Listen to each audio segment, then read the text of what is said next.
નમસ્તે। તે દિવસે કોર્ટરૂમની હવામાં એક વિચિત્ર ઠંડક હતી, જાણે જાન્યુઆરીની સવારે તડકો દેખાતો છે પણ શરીર સુધી પહોંચતા પહોંચતા થીજી જાય છે। જજ સાહેબ પોતાની ખુરશી પર સીધા બેઠા હતા, ક્લાર્ક ફાઇલો ફેરવી રહ્યા હતા અને મારી સામે વિક્રમ, મારો પતિ, ઓછામાં ઓછું કાગળોમાં તો હજી પણ પતિ જ હતો, એ એવી રીતે ઊભો હતો જાણે જીત તેના ખિસ્સામાં રાખેલી કોઈ વસ્તુ હોય। કાળા કોટમાં તેનો વકીલ આત્મવિશ્વાસથી ભરેલો હતો, વારંવાર તેની તરફ ઝૂકીને કંઈક ફૂસફૂસાવતો અને વિક્રમ સહેજ સ્મિત કરતો। તે સ્મિતમાં પેલી જૂની આદત હતી, બીજાને નાના દેખાડીને પોતાને મોટા અનુભવવાની આદત। તે મને જોઈ રહ્યો હતો જાણે હું કોઈ હારી ગયેલી બાજી હોઉં જેને બસ ઔપચારિકતા માટે કોર્ટમાં બેસાડવામાં આવી છે। મેં તેની સામે જોયું નહીં। મેં મારી હથેળીઓને એકબીજા પર ટેકવીને મારી આંગળીઓને શાંત રાખી।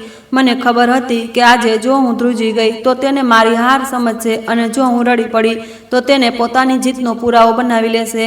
મેં મારા ભીતરના ડરને એવી રીતે દબાવ્યો જાણે ઘરમાં મિક્સર ચાલી રહ્યું હોય અને માં બાળકને ભણાવતી વખતે અવાજ ધીમો કરી દે છે। બહાર બધું શાંત, ભીતર બધું તેજ। વિક્રમે પોતાની ખુરશી પર બેસતી વખતે કાનમાં ઘડિયાળનો અવાજ પણ સાંભળ્યો હશે, કારણ કે તેની અધીરાઈ તેની આંખોમાં ચમકી રહી હતી। તેણે લાગતું હતું કે બસ થોડી મિનિટો અને પછી તે મારા જીવનની છેલ્લી વસ્તુ પણ પોતાના નામે કરાવી લેશે। જજ સાહેબે પૂછ્યું, બંને પક્ષ તૈયાર છે? વિક્રમના વકીલે તરત કહ્યું, યસ યોર ઓનર। મારા વકીલ મિસ્ટર સૌરભ કપૂરે માત્ર સહેજ માથું હલાવ્યું। મેં પણ કોઈ નાટક વગર માથું હલાવ્યું। વિક્રમની નજર મારા ચહેરા પર ચોંટી ગઈ, જાણે તે શોધી રહ્યો હોય કે હું ક્યાં તૂટીશ। તે ઈચ્છતો હતો કે મારી આંખો ભીની હોય, તે ઈચ્છતો હતો કે હું સમજૂતી શબ્દ પર જ ડરી જાઉં, પરંતુ મેં એક શ્વાસ લીધો, એટલો ધીમો કે કોઈ સાંભળી ન શકે, અને એક ક્ષણે મારી જિંદગીની સૌથી મોટી લડાઈ મારા અંદર શરૂ થઈ ગઈ।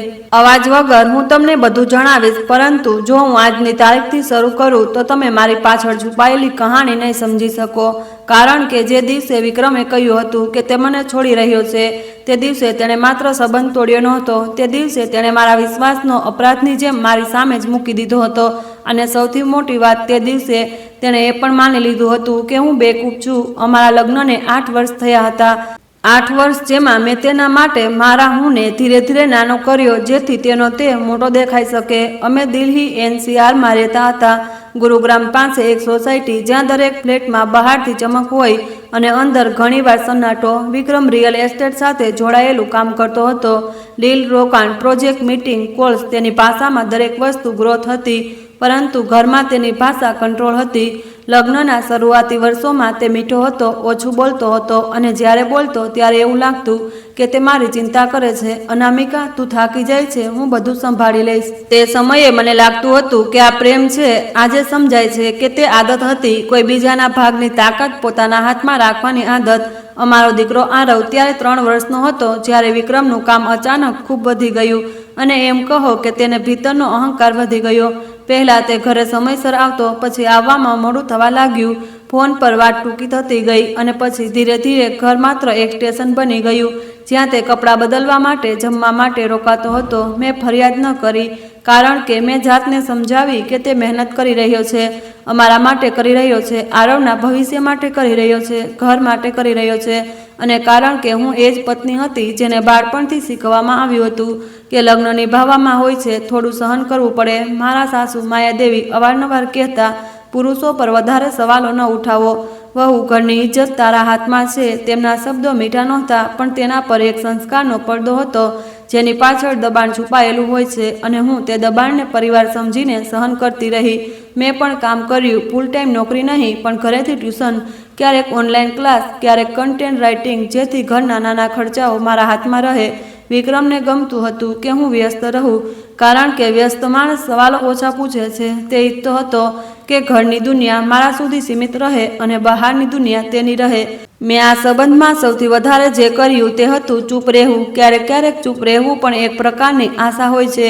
આપણે વિચારીએ છીએ કે કદાચ સામેવાળો સુધરી જશે, કદાચ આ બસ એક ભેદ છે, કદાચ કાલ બહેતર હશે, પરંતુ કેટલાક લોકો સુધરતા નથી। કેટલાક લોકો બસ વધુ નીડર થઈ જાય છે, કારણ કે તેમને લાગે છે કે સામેવાળો ક્યારેય જવાબ નહીં આપે। એક રાત્રે લગભગ 10 વાગ્યે વિક્રમ ઘરે આવ્યો। તેના શર્ટ પર પરફ્યુમની તીવ્ર સુગંધ હતી, એવી સુગંધ જે ઘરના સામાન્ય ડિટર્જન્ટથી નથી આવતી। તે સીધો રૂમમાં ગયો, હાથ ધોયા અને ડાઇનિંગ ટેબલ પર બેસી ગયો, જાણે કંઈ થયું જ ન હોય। મેં આરવને સુવડાવ્યો હતો અને કિચનમાં તેની પસંદગીની દાળ ભાત રાખી હતી। મેં પ્લેટ મૂકી, તે ખાવા લાગ્યો. મેં પૂછ્યું, આજે મોડું થઈ ગયું? બસ એટલું જ, કોઈ આરોપ નહીં, કોઈ મેણો નહીં. તે અચાનક અટક્યો. પછી તેણે પ્લેટમાંથી નજર ઉઠાવી અને મારા ચહેરાને એવી રીતે જોયો જાણે મેં કોઈ અપરાધ કરી દીધો હોય. તારે દરેક વાતમાં સવાલ કરવા છે. મેં કહ્યું, સવાલ નહીં, બસ પૂછતી હતી. તેણે હસીને કહ્યું, બસ પૂછતી હતી અનામિકા, તું જેટલું બોલે છે ને એટલું લોકો સાંભળતા પણ નથી. તને લાગે છે કે હું દરરોજ તને રિપોર્ટ આપું? તે ક્ષણે મને લાગ્યું કે આ માણસ હવે એ નથી રહ્યો જેને મેં લગ્નના મંડપમાં જોયો હતો. આ એ છે જે પોતાની જાતને ખૂબ મોટો સમજવા લાગ્યો છે. મેં ઊંડો શ્વાસ લીધો. મેં વાત બદલી નાખી. મેં કહ્યું, આરવની સ્કૂલ ફી. તે વચ્ચે જ કાપી ગયો. પૈસાની ચિંતા ન કર, હું બધું આપી દઈશ. પરંતુ એક વાત યાદ રાખજે, તારું કામ ઘર છે અને મારું કામ બહાર. બહાર શું થાય છે, કોને મળું છું, ક્યારે આવું છું, તારે જાણવાની જરૂર નથી. તેણે આ એટલી સામાન્ય રીતે કહ્યું જાણે તે મને કોઈ જરૂરી સલાહ આપી રહ્યો હોય. અને હું તે રાત્રે મોડે સુધી સૂઈ ન શકી. કારણ કે જ્યારે કોઈ તમને તમારા જ ઘરમાં નાના બનાવી દે તો તમે ઓશિકા પર માથું મૂકીને પણ પોતાને મોટા નથી અનુભવી શકતા. આગામી થોડાક મહિનાઓમાં વિક્રમ વધુ બદલાઈ ગયો. તેના ફોન પર લોક રહેતો. તે કોલ આવતા જ બહાર જતો રહેતો. તેની બિઝનેસ મીટિંગ હવે વીકેન્ડ પર જ થવા લાગી. મેં એક પણ વાર આરવની સામે દલીલ ન કરી. મને ડર હતો કે બાળકના મનમાં ડર બેસી જશે. અને સાચું કહું તો મને એ પણ ડર હતો કે ક્યાંક વિક્રમ મને મેન્ટલ સાબિત કરીને આરવને મારાથી દૂર ન કરી દે. કારણ કે સમાજમાં અવારનવાર માની ભાવનાઓ ડ્રામા કહેવાય છે અને પિતાની ઠંડક મેચ્યોરિટી. પછી એક દિવસ કોઈ પણ તૈયારી વગર તે ધડાકો થયો જેણે મારી જિંદગીને 2 હિસ્સામાં વહેંચી દીધી. વિક્રમે રવિવારની બપોરે મને ડ્રોઈંગ રૂમમાં બોલાવી. સાસુ પણ ત્યાં બેઠા હતા. તેમના ખોળામાં પૂજાની માળા હતી. જાણે તે કોઈ ધાર્મિક કામમાં વ્યસ્ત હતા, પણ આંખો એકદમ ચોકન્ની હતી. વિક્રમે ટીવી બંધ કર્યું, રિમોટ મૂકી દીધું અને એવી રીતે બોલ્યો જાણે કોઈ મીટિંગની શરૂઆત કરી રહ્યો હોય. અનામિકા, આપણે અલગ થવું જોઈએ. મેં વિચાર્યું, મેં ખોટું સાંભળ્યું. મેં કહ્યું, શું? તે ખચકાટ વગર બોલ્યો, ડિવોર્સ. તે શબ્દે મારા કાનની અંદર જાણે એક સીટી વગાડી દીધી. ઘરની દિવાલો અચાનક વધુ નજીક આવી ગઈ. મેં સાસુ તરફ જોયું. તે ચૂપ હતા. તેમની ચૂપીમાં સહમતિ હતી. મેં વિક્રમ તરફ જોયું. તેના ચહેરા પર કોઈ દુઃખ નહોતું, બસ એક સંતોષ હતો જાણે તે કોઈ બોજ ઉતારી રહ્યો હોય. મેં કહ્યું, કેમ, શું થયું? તે હસ્યો અને પછી બોલ્યો, કારણ કે હું થાકી ગયો છું તારા રોદણાથી, તારા સવાલોથી, તારી નાની વિચારસરણીથી. અને સાચું કહું, તારી સાથે રહીને મારો ગ્રોથ અટકી રહ્યો છે. તેણે મારા આખા અસ્તિત્વને એક વાક્યમાં રૂકાવટ બનાવી દીધું. મેં કહ્યું, આરવ? તેણે કહ્યું, આરવ મારી પાસે રહેશે. તું ઈચ્છે તો વીકેન્ડ પર મળી લેજે. મારો શ્વાસ અટકી ગયો. તું આ કેવી રીતે નક્કી કરે છે? તે ખુરશીથી થોડો આગળ ઝૂક્યો. કારણ કે હું પિતા છું અને હું કમાઈ રહ્યો છું અને કોર્ટ પણ એ જ જોશે. તે વખતે મેં પહેલી વાર સમજ્યું કે વિક્રમ હવે પતિ નહીં, મારો વિરોધી છે અને તે આ રમતમાં પોતાને ખૂબ તાકાતવર સમજે છે. મેં ધ્રુજતા અવાજે પૂછ્યું, અને તું શું ઈચ્છે છે? તે એવી રીતે મલકાયો જાણે આ સવાલ જ તેને જોઈતો હતો. સેટલમેન્ટ. તેણે કહ્યું, ઘર, કાર અને જે પણ ઇન્વેસ્ટમેન્ટ છે બધું તારા નામે. મેં કહ્યું, આ તો આપણું છે. તે તરત બોલ્યો, આપણું? તે શું લગાવ્યું છે આમાં? મારી અંદર કંઈક તૂટીને પડ્યું. મેં વર્ષોની ઊંઘ, વર્ષોની મહેનત, આરવની દરેક રાતની દવાઈ, વિક્રમની દરેક મીટિંગ માટે તૈયાર કરેલું ટિફિન, તેની પાછળ દોડેલું આખું જીવન, બધું એક પળમાં કંઈ જ ન રહ્યું. મેં કહ્યું, મેં ઘર સંભાળ્યું છે. તે ઠંડો પડી ગયો. ઘર સંભાળવું કોઈ યોગદાન નથી અનામિકા, આ તો તારું કામ છે. સાસુએ ધીરેથી માળાનો એક મણકો ખેંચ્યો જાણે તે આ વાક્ય પર મોહર લગાવી રહ્યા હોય. તે દિવસ પછી મારા માટે ઘર ઘર ન રહ્યું. દરેક રૂમમાં વિક્રમનો અવાજ ગૂંજતો. આરવનું હાસ્ય પણ મને ખૂટતું, કારણ કે મને ડર હતો કે આ હાસ્ય ક્યાંક મારાથી છીનવી ન લેવાય. વિક્રમે આવતા અઠવાડિયે જ વકીલ મોકલી દીધો. નોટિસ આવી. ભાષા એકલી ઠંડી અને ઔપચારિક હતી, જાણે અમે 8 વર્ષ સુધી સાથે ન રહ્યા, બલકે કોઈ બિઝનેસ ડીલ ખતમ કરી રહ્યા હોઈએ. મેં પહેલીવાર કાનૂની શબ્દ વાંચ્યા અને અનુભવ્યું કે કાનૂનમાં ભાવના માટે બહુ ઓછી જગ્યા હોય છે. વિક્રમ ઈચ્છતો હતો કે હું ડરું. તે ઈચ્છતો હતો કે હું ઉતાવળમાં સહી કરી દઉં. તે વારંવાર કહેતો, જો આરામથી સેટલમેન્ટ કરી લો તો તારી ઇજ્જત બચી જશે, નહીંતર કોર્ટમાં બધું ખુલશે. મને સમજ ન આવ્યું, શું ખુલશે?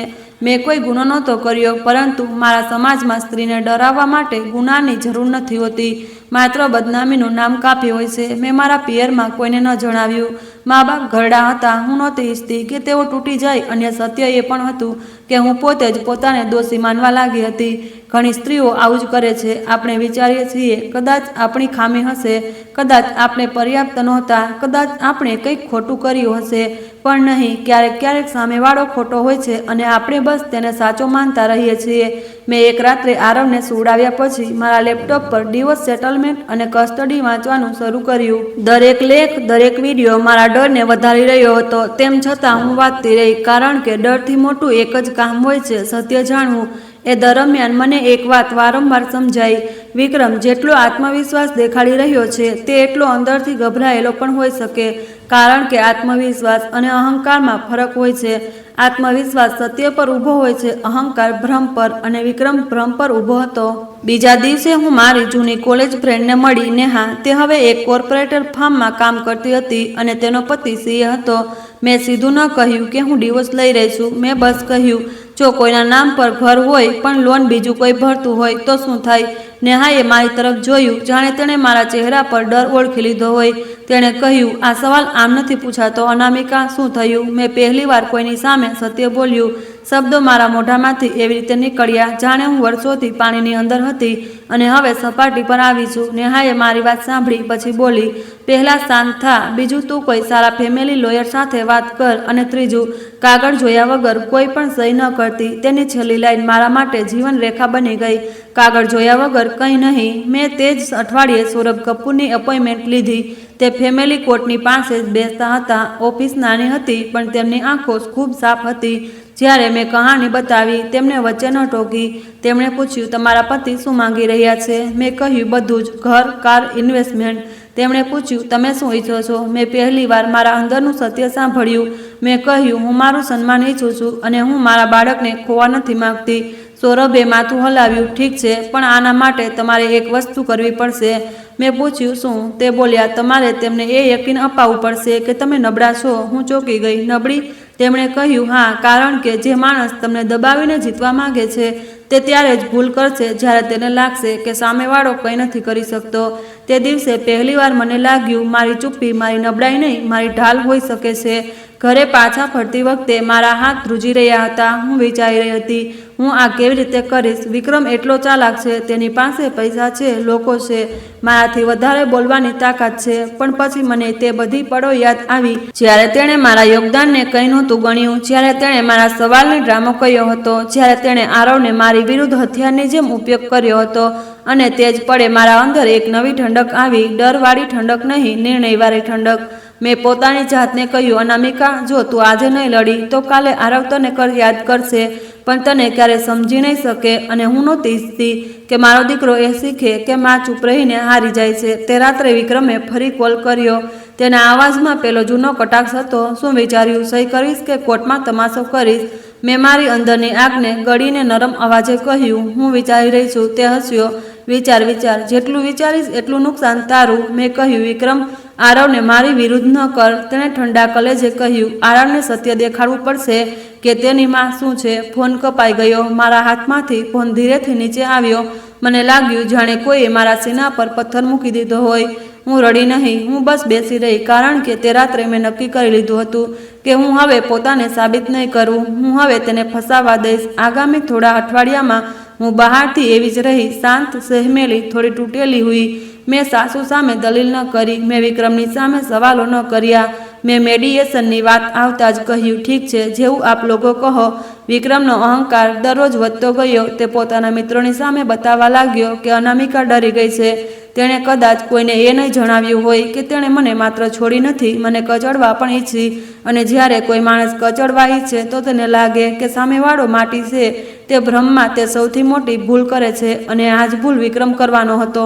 કોર્ટની પહેલી તારીખ આવી. હું સૌરભ કપૂરની સાથે પહોંચી. વિક્રમ પહેલાંથી ત્યાં હતો, સૂટમાં, ઘડિયાળ ચમકતી, ચહેરા પર એ જ હું જીતી ચૂક્યો છું વાળો ભાવ. તેણે મને ઉપરથી નીચે સુધી જોઈ અને પછી પોતાના વકીલને કંઈક કહ્યું. વકીલે મલકાઈને કાગળ કાઢ્યા મને ખબર હતી તે આગળ એ જ છે જેના પર તે મારી પાસે જલ્દી સહી કરાવવા માંગે છે. મેં મારી પાપણને થોડી ઝુકાવી લીધી, જાણે હું ડરી ગઈ છું. વિક્રમે આને સાચું સમજ્યું. તેની આંખોમાં ચમક અને વધી ગઈ. જજ સાહેબે બંને પક્ષોને સમજૂતી માટે પૂછ્યું. વિક્રમનો વકીલ બોલ્યો, માય લોર્ડ, અમે તૈયાર છીએ. વાઇફને બસ સહી કરવાની છે અને મામલો ખતમ. તેના અવાજમાં જાણે વિજયનો ઢોલ હતો. મેં સૌરભની તરફ જોયું. સૌરભે બહુ હળવેથી માથું હલાવ્યું, જાણે કહી રહ્યો હોય, ઠીક છે, હવે શરૂ કરો. મેં ધીરેથી કહ્યું, માય લોર્ડ, હું બસ ઈચ્છું છું કે મારો દીકરો સુરક્ષિત રહે. વિક્રમે તરત કહ્યું, તે મારી સાથે બિલકુલ સુરક્ષિત રહેશે. તેણે આ વાત એવી રીતે કહી જાણે કે મારો દીકરો કોઈ ફાઇલ હોય જેને તે પોતાની પાસે રાખવા માંગતો હોય. મારી અંદર કંઈક ચીસ પાડી ઉઠ્યું, પણ મારો ચહેરો શાંત રહ્યો. જજ સાહેબે તારીખ આગળ વધારી અને અમે બહાર નીકળ્યા કે તરત જ વિક્રમ મારી પાસે આવ્યો. કોર્ટની બહાર લોકો હતા, વકીલો હતા, કેસવાળા હતા, દરેકને પોતાની ચિંતા હતી. વિક્રમે એ જ તક પસંદ કરી જેથી હું કંઈ બોલી પણ ન શકું. તેણે ધીમા અવાજે કહ્યું, જો અનામિકા, હજુ પણ સમય છે, સહી કરી દે. ઘર, કાર, બધું, અને હું તને થોડું ઘણું આપી દઈશ જેથી તું જીવી શકે. તેની દયા મને થપ્પડ જેવી લાગી. મેં પણ એટલા જ ધીમા અવાજે કહ્યું, હું કરી દઈશ, બસ થોડો સમય. તેણે હસીને કહ્યું, તને સમય જોઈએ? તને તો હંમેશા સમય જ જોઈએ છે. પછી તે ફર્યો અને ચાલ્યો ગયો, જાણે તેણે મારી કરોડરજ્જુ તોડી નાખી હોય. તેના જતાં જ મેં રાહતનો શ્વાસ લીધો. સૌરભે પૂછ્યું, તમે ઠીક છો? મેં કહ્યું, હું ઠીક છું. બસ હવે મને ખાતરી થઈ ગઈ કે તે ફસાશે. સૌરભે મારી સામે જોયું અને પહેલીવાર તેમના ચહેરા પર થોડો સંતોષ જોવા મળ્યો. ઠીક છે, હવે આગળનું પગલું યાદ રાખો. તમારે તેને વધુ ભરોસો અપાવવાનો છે કે તમે હારી રહ્યા છો. મેં માથું હલાવ્યું. મારા માટે હારવાનું નાટક કરવું સરળ હતું, કારણ કે હું સાચે જ ઘણું ગુમાવી ચૂકી હતી, પણ જીતવાની તૈયારી આ પહેલીવાર હતી. તે રાત્રે હું ઘરે પાછી ફરી. આરવ દોડીને મારી પાસે આવ્યો. મમ્મા, આજે તમે ક્યાં ગયા હતા? મેં તેને તેડી લીધો અને કહ્યું, કામ હતું બેટા. તેણે મારા ગળામાં હાથ નાખીને કહ્યું, તમે ઉદાસ લાગો છો. મેં તેના વાળમાં હાથ ફેરવ્યો. ના મમ્મા, બસ થાકી ગઈ છે. પણ આરવના નાના હાથોએ મારી અંદરની બધી તૂટન અનુભવી લીધી હતી. હું એ જ ક્ષણે સમજી ગઈ કે આ લડાઈ માત્ર મારી નથી પણ આરવની પણ છે, અને હું તેને એ નથી શીખવી શકતી કે ન્યાય માગવો ખોટું છે. મેં આરવને સુવડાવ્યો. પછી કબાટમાંથી એક જૂનું ફોલ્ડર કાઢ્યું. તે ફોલ્ડરમાં કેટલાક એવા કાગળો હતા જેને મેં વર્ષો પહેલાં એમ જ સાચવીને રાખ્યા હતા. કેટલાક મેલ પ્રિન્ટ આઉટ, બેંકની કોપી, ડોક્યુમેન્ટના ફોટા. મેં તેમને તે સમયે એટલે સાચવ્યા હતા કારણ કે મારા મનમાં એક નાનકડી શંકા જાગી હતી. શંકા જેને મેં ત્યારે જ નજરઅંદાજ કરી દીધી હતી, કારણ કે સંબંધમાં શંકાને લોકો ગુનો માને છે. પણ આજે એ જ શંકા મારી ઢાલ બની શકતી હતી. મેં તે કાગળો ટેબલ પર ફેલાવ્યા અને પહેલીવાર સ્પષ્ટ જોયું કે વિક્રમની જિંદગી જેટલી ચમકદાર દેખાય છે એટલી જ ખોખલી પણ છે. અને જો તે ઈચ્છે છે કે હું બધું જ તેને આપી દઉં તો હું આપીશ, પણ બધુંમાં કંઈક એવું પણ હતું જેને તે બિલકુલ જોઈ રહ્યો ન હતો. મેં ધીમેથી મારી જાતને પૂછ્યું, વિક્રમ, તને લાગે છે કે તું મને ખાલી કરી દઈશ? પણ તે એ નથી વિચાર્યું કે ખાલીપણામાં પણ કંઈક છુપાયેલું હોય છે. અને એ જ પળે મારા ચહેરા પર એક બહુ નાની મુસ્કાન આવી, એટલી નાની કે કોઈ જુએ તો કહે કે આ માત્ર થાક છે.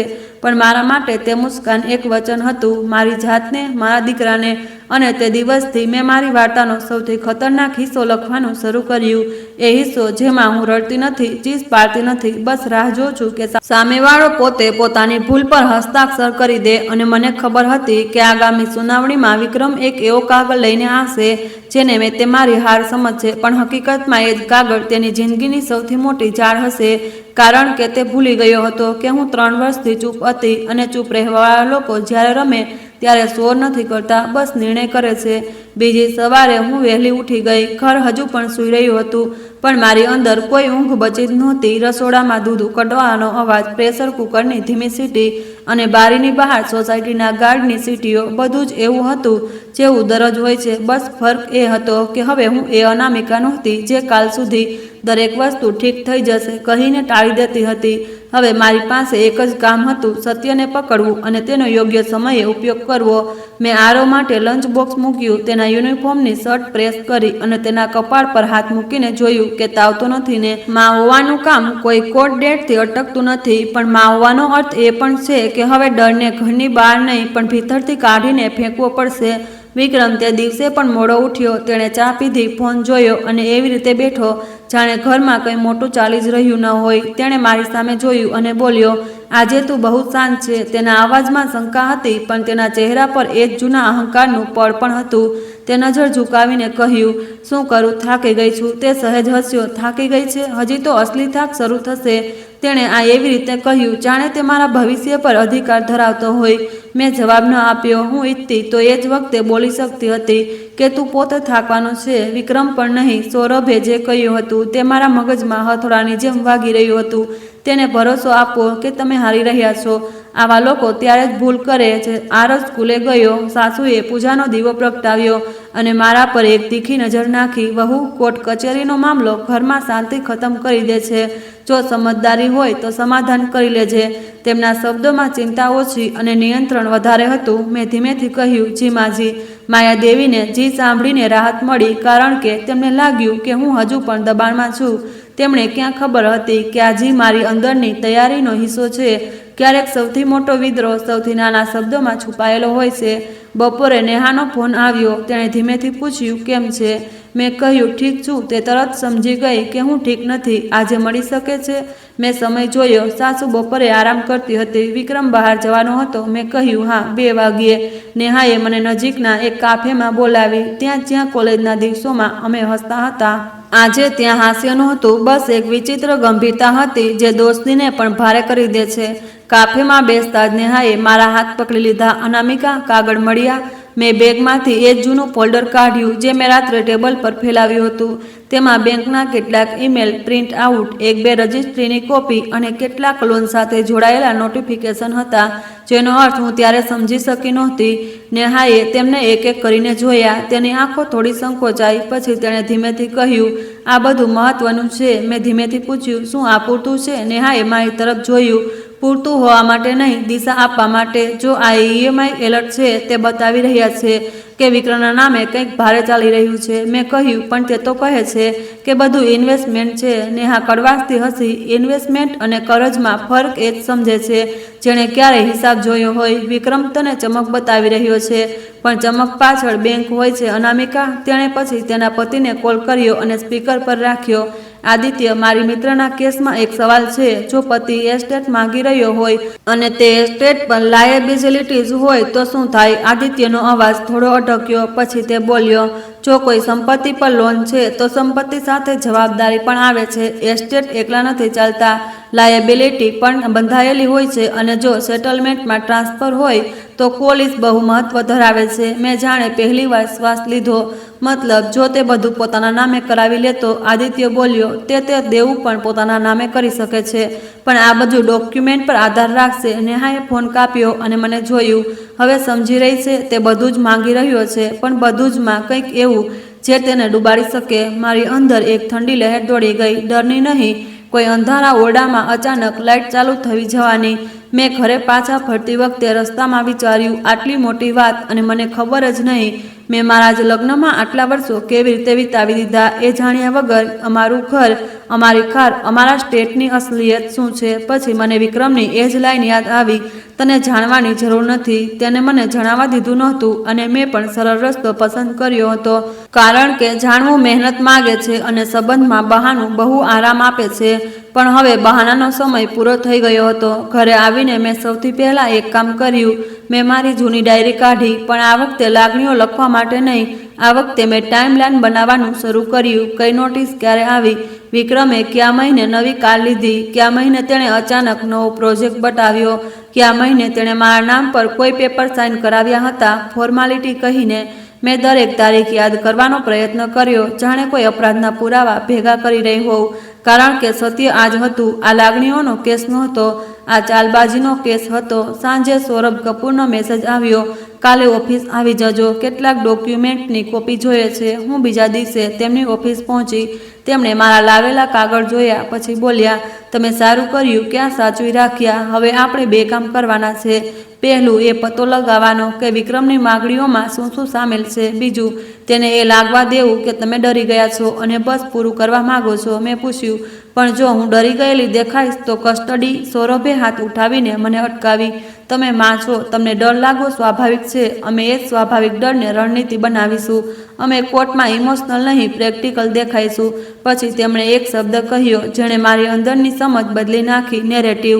તેમણે કહ્યું, કોર્ટમાં ફેક્ટ્સની સાથે નેરેટિવ પણ ચાલે છે. વિક્રમનું નેરેટિવ એ છે કે તે કમાય છે, તમે નહીં. તે સ્ટેબલ છે, તમે ઇમોશનલ છો અને તમારું નેરેટિવ બનાવવાનું છે. તમે રિસ્પોન્સિબલ છો, તમે બાળકની સંભાળ રાખી શકો, તમે કોઓપરેશન ઈચ્છો છો અને તમે સેટલમેન્ટ રિઝનેબલ છો. મેં માથું હલાવ્યું. મને પહેલીવાર લાગ્યું કે હું માત્ર પત્ની નહીં, હવે એક વાર્તાની લેખિકા છું અને આ વાર્તામાં મારો રોલ વિક્ટિમનો નહીં હોય. સૌરભે એક ફાઇલ આગળ વધારી. આ મીડિયેશનમાં જશે. વિક્રમ તરફથી જે ડ્રાફ્ટ આવશે તેને ધ્યાનથી વાંચવો પડશે. ઘણીવાર લોકો ઉતાવળમાં સહી કરી દે છે. મેં ધીમેથી કહ્યું, તે મને જલ્દી કરાવવા માગે છે. સૌરભ સહેજ હસ્યા, કેમ કે તેને લાગે છે તમે વાંચી નહીં શકો, પણ તમારે વાંચવું પડશે અને જો તમને કંઈ સમજ ન આવે તો તમે ફક્ત એક લાઈન કહો, હું મારા વકીલની સલાહ લઈને જ સહી કરીશ. મેં પૂછ્યું, અને જો તે ગુસ્સો કરે? સૌરભનો જવાબ બહુ શાંત હતો. ગુસ્સો સારો સંકેત છે. જે દિવસે તે જરૂર કરતાં વધારે ગુસ્સો કરશે તે દિવસે સમજી લેજો કે તે નિયંત્રણ ગુમાવી રહ્યો છે. મેં તે લાઈનને મારી અંદર ઉતારી લીધી. ઘરે પાછા ફરીને મેં વધુ એક વસ્તુ નોટ કરી. વિક્રમ હવે મારા પર અલગ રીતે દબાણ બનાવી રહ્યો હતો. તે ઘરમાં વધારે દેખાવા લાગ્યો, પણ તેની હાજરી સુકૂન આપતી નહોતી. તે દરેક વાતમાં સમાધાન શબ્દ નાખતો.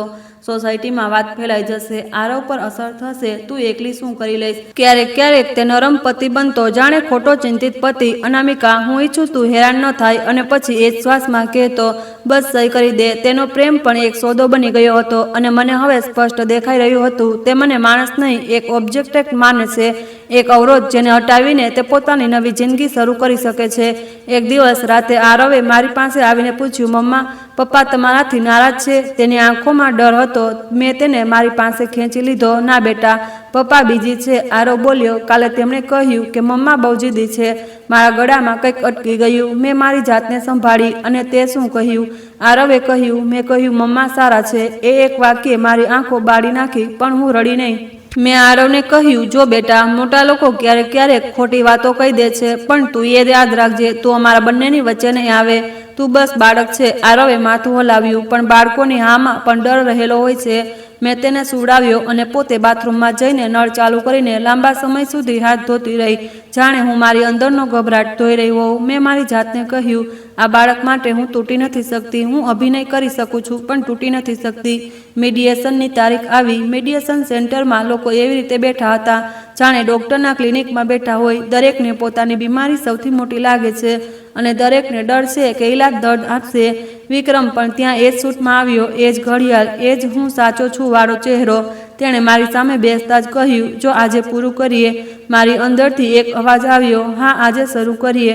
પણ મેં બસ ધીમેથી કહ્યું, ઠીક છે. સૌરભ મારી સાથે હતા, વિક્રમ સાથે તેનો વકીલ. મીડિયેટરે સામાન્ય વાતો કરી, પછી કાગળો સામે આવ્યા. વિક્રમનો વકીલ બોલ્યો, આ બહુ કેર ડ્રાફ્ટ છે. મને હસવું આવ્યું, પણ હું ચૂપ રહી. ફેર, જેમાં મને એક ભાડાના રૂમ જેટલો હિસ્સો અને મારા દીકરાથી દૂરી. મેં પહેલીવાર તે ડ્રાફ્ટને ધ્યાનથી વાંચ્યો. પાના પર શબ્દો હતા, પણ એ શબ્દોની પાછળ ફાંસીના ગાળા હતા. Transfer, waiver, full and final જેવા શબ્દો કોઈ હથિયાર જેવા દેખાઈ રહ્યા હતા. અને ત્યાં જ ક્યાંક લાયબિલિટીઝ, જવાબદારીઓ, દેવું સાથે જોડાયેલી ભાષા પણ હતી, એટલી ટેકનિકલ કે કોઈ સામાન્ય માણસ ન સમજે. વિક્રમ વારંવાર મારા હાથ તરફ જોતો, જાણે તે રાહ જોઈ રહ્યો હોય કે હું તરત સહી કરી દઉં. મેં પાનું ફેરવ્યું, પછી આગળનું. મેં ખચકાતા અવાજે કહ્યું, હું આ સમજી શકતી નથી. વિક્રમે તરત કહ્યું, સમજવાની જરૂર નથી, સહી કરી દે. મેડિયેટરે ટોક્યો, મેડમને સમજવા દો. વિક્રમે બનાવટી સ્મિત સાથે કહ્યું, તે બહુ ઇમોશનલ છે સર, આને બસ ડ્રામા કરતા આવડે છે. તેણે મને બધાની સામે નાની કરી જેથી હું દબાઈ જાઉં. મેં મારી આંખો નીચે કરી લીધી અને ધીમા અવાજે કહ્યું, હું મારા વકીલને પૂછવા માંગુ છું. સૌરભે મારી તરફ જોયું, જાણે કહી રહ્યા હોય, બરાબર આ જ. તેઓ બોલ્યા, અમે આને રિવ્યૂ કરીશું. વિક્રમના ચહેરા પર ચીડ આવી. કેટલો રિવ્યૂ? 3 દિવસ, 7 દિવસ? તમે લોકો આ ખેંચવા માંગો છો? મેં પહેલીવાર બહુ ધીરેથી કહ્યું. વિક્રમ, આરવનો ખ્યાલ? તે વચ્ચે જ કાપી ગયો. આરવનો ખ્યાલ મને છે. તેણે આ એવી રીતે કહ્યું જાણે તે આરવને પણ પોતાના નામે ટ્રાન્સફર કરાવવા માંગતો હોય. મીડિયેશને તે દિવસે પૂરું ન થયું. તારીખ આગળ વધી અને આ જ વાત વિક્રમને સૌથી વધારે ખૂંચી, કારણ કે તે ઈચ્છતો હતો કે હું જલ્દી હાર માની લઉં. ઘરે પાછા જ ફરતા તેણે મારો રસ્તો રોક્યો. સાસુ રસોડામાં હતા, પણ તેમની સાંભળવાની આદત બહુ તેજ હતી. વિક્રમે ધીમા પણ ઝેરીલા સ્વરમાં કહ્યું, તે આજે બહુ ચાલાકી કરી. મેં ડરીને કહ્યું, હું બસ સમજવા માંગતી હતી. વિક્રમે દાંત પીસીને કહ્યું, તને કંઈ સમજવાની જરૂર નથી, તારે બસ માનવાનું છે. તેણે મારું કાંડું પકડ્યું હળવેથી, પણ એટલું કે મને અહેસાસ થઈ જાય કે તે કરી શકે છે. મેં તરત જ મારો હાથ છોડાવી લીધો અને એકદમ શાંત અવાજે કહ્યું, મને દર્દ થયું. વિક્રમે હાથ પાછો ખેંચી લીધો, જાણે તેણે કંઈ કર્યું જ ન હોય. સાસુ ત્યાં જ આવી ગયા. શું થયું? વિક્રમે ખોટું હસીને કહ્યું, કંઈ નહીં માં, આ બસ બહાના શોધી રહી છે. માયાદેવીએ મારી તરફ જોયું. તેમની આંખોમાં સહાનુભૂતિ નહીં, ચેતવણી હતી. વહુ ઘર બચાવવા માંગતી હોય તો આવી વાતો ન વધારો. મેં માથું ઝુકાવી લીધું. તેમને લાગ્યું હું દબાઈ ગઈ અને તેમને એ જ જોઈતું હતું. તે જ રાત્રે વિક્રમનો ફોન લાગ્યો.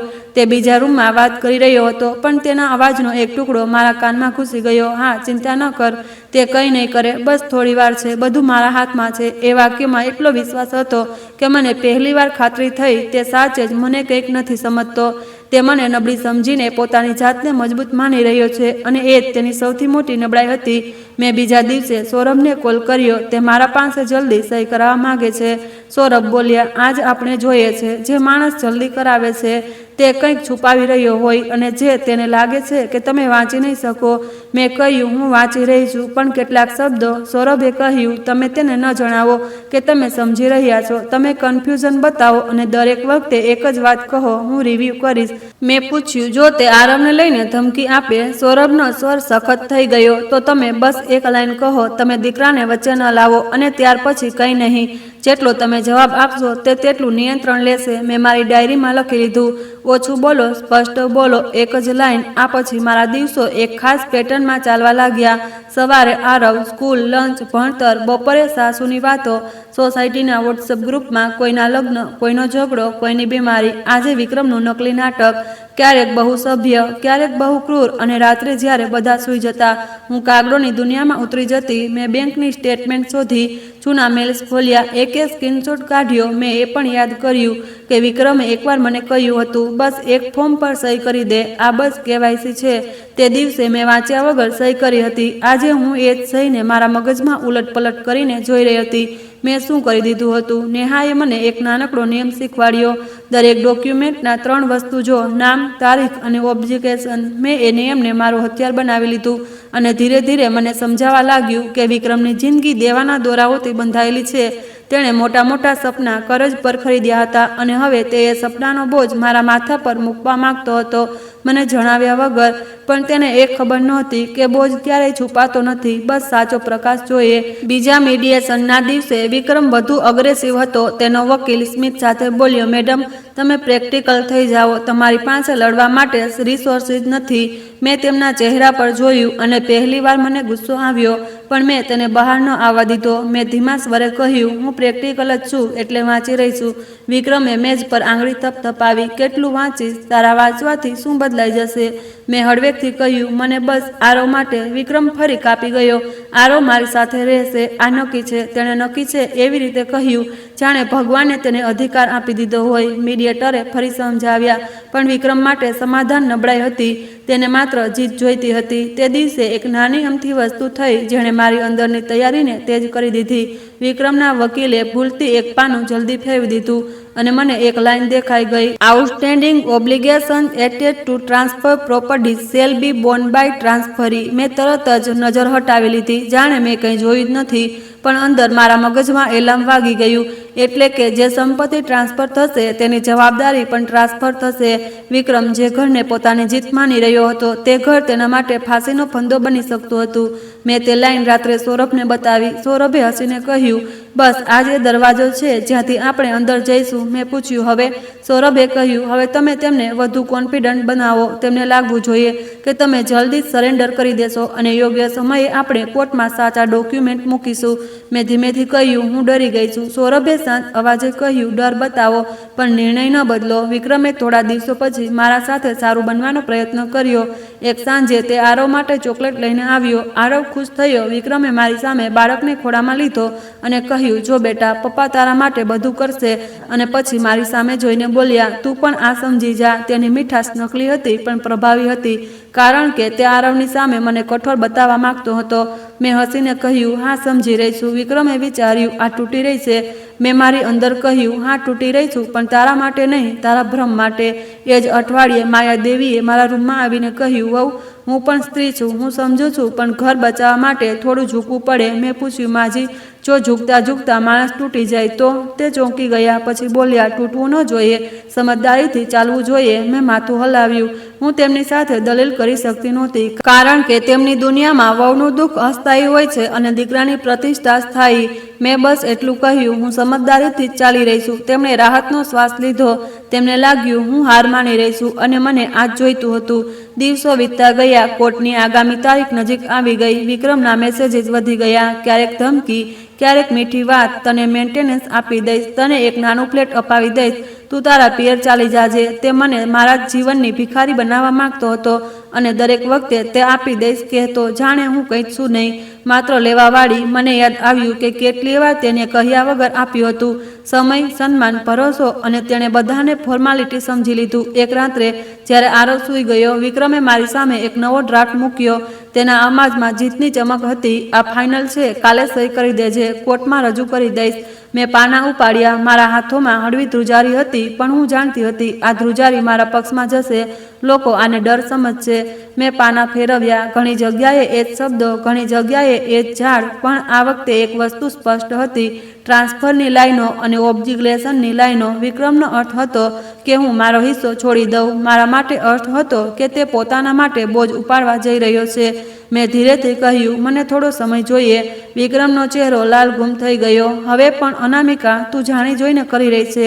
મેં આંખો ઝુકાવી લીધી. બસ હું ડરી રહી છું. વિક્રમના ચહેરા પર એક પળ માટે સંતોષ આવ્યો. ડર, તેને આ જ જોઈતું હતું. તે અચાનક નરમ પડ્યો. જો ડરવાની જરૂર નથી, બસ સહી કરી દે, હું તને હેરાન નહીં કરું. તેના હેરાન નહીં કરુંમાં પણ ધમકી હતી. મેં કહ્યું, કાલે સવારે. તેણે કહ્યું, ઠીક છે, કાલે સવારે. અને તે રૂમમાંથી નીકળી ગયો, જાણે તેને મને જીતી લીધી હોય. તેના જતાં જ હું ટેબલ પર બેસી ગઈ. મેં તરત સૌરભને મેસેજ કર્યો. તે કાલે સવારે સહી કરાવવા માંગે છે. નવી ફાઇલમાં ઓબ્જિગ્લેશન વાળી લાઈન છે. સૌરભનો જવાબ થોડી મિનિટોમાં આવ્યો. સારે, તમે કાલે કંઈ પણ મારા જોયા વગર સહી નહીં કરો. અને હા, શાંત રહો, જે થવાનું છે તે કોર્ટમાં થશે. મેં ફોન બંધ કર્યો અને લાંબા સમય સુધી બસ શ્વાસ લેતી રહી. મારી સામે આરવની તસવીર હતી, તેની સ્કૂલવાળી ફોટો જેમાં તે હસી રહ્યો હતો. મેં ધીરેથી મારી જાતને કહ્યું, હું એ નહીં થવા દઉં કે મારો દીકરો મને નબળી સમજે. અને પછી મને બીજી એક વાત યાદ આવી. વિક્રમે કહ્યું હતું, કોર્ટ પણ એ જ જોશે કે જે કમાઉં છું. તેને ખબર નહોતી કે કોર્ટ માત્ર પૈસા નથી જોતી, કોઈ ઈરાદો પણ જુએ છે, અને પુરાવા પણ. બીજી સવારે સોસાયટીના ગાર્ડન નીચે કોઈની સાથે ઝઘડો કર્યો. લિફ્ટમાં કોઈ પાડોશણે ધીમેથી કહ્યું, સાંભળ્યું છે, ચોથા ટાવરમાં કપલનો કેસ ચાલી રહ્યો છે. મેં મારો ચહેરો સીધો રાખ્યો. દિલ્હી NCRની સોસાયટીમાં સૌથી ઝડપી વસ્તુ લિફ્ટ નથી હોતી, ખબર હોય છે. અને વિક્રમ આ જ ડર વાપરી રહ્યો હતો, બદનામીનો ડર. પણ હવે બદનામી મારા માટે સૌથી નાનો ડર હતો. સૌથી મોટો ડર આરવ હતો. મીડિયેશનના છેલ્લા રાઉન્ડના એક દિવસ પહેલા વિક્રમે રાત્રે મારા રૂમનો દરવાજો ખખડાવ્યા વગર ખોલ્યો. તેની આંખો લાલ હતી. કદાચ તેણે પીધું હતું અથવા ગુસ્સામાં હતો. તેણે કહ્યું, તને ખબર છે, તું બહુ મોટું નુકસાન કરી રહી છે. મેં શાંત અવાજે કહ્યું, હું કંઈ નથી કરી રહી, હું બસ વિચારી રહી છું. વિક્રમે હસીને કહ્યું, વિચાર તું, તને લાગે છે તું મને હરાવી દઈશ? મેં માથું હલાવ્યું. ના. તે મારું ના સાંભળીને થોડો શાંત થયો. તેણે ખુરશી પર બેસતા કહ્યું, બસ કાલે સહી કરી દે, પછી બધું પૂરું. મેં કહ્યું, ઠીક છે. તેણે રાહતનો શ્વાસ લીધો, જાણે તેને ખાતરી થઈ ગઈ કે હું તૂટી ચૂકી છું. તે ઉઠ્યો અને બોલ્યો, સારું, કાલે સવારે બરાબર 10 વાગ્યે હું ફાઇલ લઈને આવીશ. મેં ધીરેથી કહ્યું, જી. અને તેણે એ ન જોયું કે મારી આંખોમાં આંસુ નહોતા.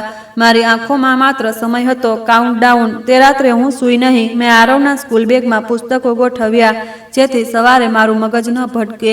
મેં તેને પાણીની બોટલ ધોઈને રાખી. મેં તેના ટિફિનમાં તેની પસંદગીના પરોઠા રાખવાનું નક્કી કર્યું, કારણ કે જો હું કાલની સુનાવણીમાં નબળી પડી તો તેની જિંદગીનો સ્વાદ પણ બદલાઈ જશે. મેં ફરી સૌરભની કહી વાત દોહરાવી, ઓછું બોલો, સ્પષ્ટ બોલો, એક જ લાઈન. મેં મારી અંદર એક સ્ક્રિપ્ટ બનાવી. જો વિક્રમ ઉશ્કરશે તો હું શાંત રહીશ. જો તે આરવનું નામ લેશે તો હું બસ કહીશ, બાળકને વચ્ચે ન લાવો. જો તે સહી માટે દબાણ કરશે તો હું કહીશ હું વકીલને પૂછીને જ બસ. અને આની સાથે મેં મારા શ્વાસોને ધીમા કર્યા, જાણે કોઈ ખેલાડી મેચ પહેલા પોતાના ધબકારા સાંભળે છે. સવાર થઈ, ઘરમાં એ જ ચાની સુગંધ, એ જ પૂજાની ઘંટડી, એ જ સોસાયટીનો શોર. વિક્રમ જલ્દી ઉઠ્યો. કદાચ પહેલી વાર તેને શર્ટ બદલ્યો, વાળ સેટ કર્યા અને ફાઇલને એવી રીતે હાથમાં લીધી જાણે તે કોઈ ટ્રોફી હોય. માયાદેવીએ તેને તિલક કર્યું. ભગવાન કરે બધું તારા પક્ષમાં હોય. વિક્રમે હસીને કહ્યું, બધું મારા પક્ષમાં જ છે માં. પછી તેની નજર મારી તરફ ગઈ. તૈયાર? મેં મારી પાપણું નીચે કરી અને કહ્યું, હા. મારી અંદર એક જ ભાગ્ય ચાલી રહ્યું હતું. તૈયાર? હું નહીં, તું છે. તું તારી જીતના કાગળ લઈને જઈ રહ્યો છે અને તને ખબર પણ નથી કે કાગળોમાં તારી હારની સાય પહેલેથી જ લાગેલી છે. અમે બહાર નીકળ્યા. આરવ સૂઈ રહ્યો હતો. મેં તેના કપાળ પર હાથ મૂક્યો અને મનોમન કહ્યું, આજે મમ્મા તારા માટે સાચું કરશે. વિક્રમે કાર સ્ટાર્ટ કરી. રસ્તામાં તે સતત બોલતો રહ્યો, કેટલી જલ્દી બધું પૂરું થઈ જશે, કેવી રીતે હું સમજદાર બની રહી છું, કેવી રીતે તે મને સેટલ કરી દેશે. હું બસ બારીની બહાર જોતી રહી. ગુરુગ્રામના રસ્તાઓ, બિલ્ડિંગ્સ, હોલ્ડિંગ, બધું દોડી ગયું હતું, જાણે મારી જિંદગી પણ દોડી રહી હોય. અને આ દોડ વચ્ચે મારી અંદર એક વિચિત્ર શાંતિ હતી. શાંતિ એટલે નહીં કે ડર ખતમ થઈ ગયો હતો. શાંતિ એટલે કે હવે હું મારા ડરને વાપરતા શીખી ગઈ હતી. કોર્ટની બહાર ગાડી ઊભી રહી. વિક્રમે ફાઇલને વધુ કસીને પકડી. તેણે કહ્યું, આજે તું સહી કરીશ અને પછી તું આઝાદ છો. મેં તેની તરફ જોયું. પહેલી વાર બહુ સીધું અને મનોમાં કહ્યું કે આજે હું સહી નહીં, તારી વાર્તાનો અંત શરૂ કરીશ. મેં બહાર પગ મૂક્યો. સૂરજ તેજ હતો પણ મારી અંદરની ઠંડક હવે પીગળવાની નહોતી. અને જેવી અમે કોર્ટની સીડીઓ ચડવા લાગ્યા, વિક્રમના ફોન પર એક કોલ આવ્યો. તે હસ્યો. હા, બસ પહોંચી ગયો છું. આજે બધું થઈ જશે. તેણે ફોન કાપ્યો અને મારી તરફ જોઈને કહ્યું, ચલો. મેં માથું હલાવ્યું. મારા હાથમાં કંઈ નહોતું. વિક્રમના હાથમાં ફાઇલ હતી. અને આ જ ફર્ક આજે તેની સૌથી મોટી ભૂલ બનવાનો હતો. કોર્ટની સીડીઓ ચડતી વખતે મારા ડગલા ભારે નહોતા, બસ સાવધાન હતા, જાણે કોઈ માણસ વરસાદમાં લપસવાથી બચવા માટે ધીમે ચાલે છે. વિક્રમ આગળ હતો. તેના હાથમાં એ જ ફાઇલ હતી જેને તે ટ્રોફીની જેમ પકડી રહ્યો હતો. તેની આંગળીઓ તે ફાઇલ પર એવી રીતે જામી હતી જાણે ડર હોય કે ક્યાંક કોઈ છીનવી ન લે. ફોન કોલ પછી તેનો મૂડ હજુ ઉપર ચાલ્યો ગયો હતો. તેણે ચાલતા ચાલતા કહ્યું, જોયું, બધું સેટ છે. આજે બસ સહી થશે અને ખતમ. મેં બસ માથું હલાવ્યું. મારી અંદર એક જ વાત હતી, આજે ખતમ જરૂર થશે, પણ એવું નહીં જેવું તું વિચારી રહ્યો છે. કોર્ટ કોરિડોરમાં એ જ શોર હતો.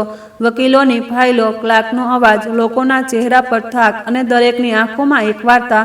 કેટલીક વાર્તાઓ ગેરસમજની હતી, કેટલીક દગાની અને કેટલીક બસ સમયના મારની. હું એક પળ માટે રોકાઈ અને દિવાલ પર લાગેલા નોટિસ બોર્ડને જોયું. તારીખો, કેસ નંબર, નામ. કાગળ પર લખેલા નામ કેટલા નાના લાગે છે જ્યારે હકીકતમાં તેમની પાછળ આખી જિંદગી ઊભી હોય છે. સૌરભ કપૂર ત્યાં પહેલેથી જ હાજર હતા. તેમણે મને જોતા જ બસ એકવાર આંખોથી પૂછ્યું, તૈયાર? મેં બહુ હળવું માથું હલાવ્યું. મારા હાથ ઠંડા હતા પણ મારી પીઠ સીધી હતી. વિક્રમે સૌરભને જોઈને એવી રીતે સ્મિત કર્યું જાણે તે કોઈ નબળા ખેલાડીને જોઈને હસતો હોય. તેણે મારા કાન પાસે આવીને કહ્યું, તે સારું કર્યું કે આખરે સમજી ગઈ. મેં મનમાં કહ્યું, હા, મેં સમજી લીધું તને. અમે કોર્ટરૂમમાં દાખલ થયા. જજ સાહેબની સીટ, સામેનું ટેબલ, ખુરશીઓ, એ જ જૂના લાકડાની ગંધ અને હવામાં હળવો પંખાનો અવાજ. વિક્રમે બેસતા જ પોતાની ફાઇલ ખોલી. તેના વકીલે પોતાની પેન કાઢી, જાણે સહી થવાની જ હોય. વિક્રમ વારંવાર મારી તરફ જોતો, વારંવાર પોતાની ઘડિયાળ જોતો અને તેના ચહેરા પર એક વિચિત્ર ઉત્સુકતા હતી, જાણે તેને મજા આવી રહી હોય કે હું કેવી રીતે હારીશ. મેં મારી નજર નીચે રાખી. મને તેની સાથે નજર મિલાવવાની જરૂર નહોતી. મને બસ યોગ્ય સમય સુધી પોતાને સંભાળવાની હતી. જજ સાહેબ આવ્યા. બધા ઊભા થયા. પછી બધા બેઠા. ક્લાર્કે કેસ કોલ કર્યો. વિક્રમનો વકીલ તરત ઉઠ્યો. માય લોર્ડ, બંને પક્ષ સમાધાન માટે તૈયાર છે. અમારી પાસે ફાઇનલ સેટલમેન્ટ ડ્રાફ્ટ છે. તેણે આ એવી રીતે કહ્યું જાણે તે કોઈ ઇનામ વહેંચી રહ્યો હોય. જજ સાહેબે મારી તરફ જોયું. મેડમ, તમે તૈયાર છો? મારા ગળામાં એક પળ માટે સૂકાપણું આવ્યું, પણ મેં એ જ લાઈન પકડી જેનો મેં રાતભર અભ્યાસ કર્યો હતો. મેં શાંત અવાજે કહ્યું, માય લોર્ડ, હું ઈચ્છું છું કે બધું જ યોગ્ય રીતે થાય. હું બસ મારા બાળકની સુરક્ષા અને સ્થિરતા ઈચ્છું છું. વિક્રમનો ચહેરો સહેજ ચીડાયો, જાણે તેને મારી આ વાત પસંદ ન આવી કે હું બાળકને અદાલતમાં પણ લાવી રહી છું. પણ જજ સાહેબે માથું હલાવ્યું. ઠીક છે, ડ્રાફ્ટ બતાવો. વિક્રમના વકીલે ફાઇલ આગળ વધારી. તેણે કેટલાક પાના ફેરવ્યા, કેટલાક ક્લોઝ બતાવ્યા અને વારંવાર એ દોહરાવ્યું કે આ ફેર છે.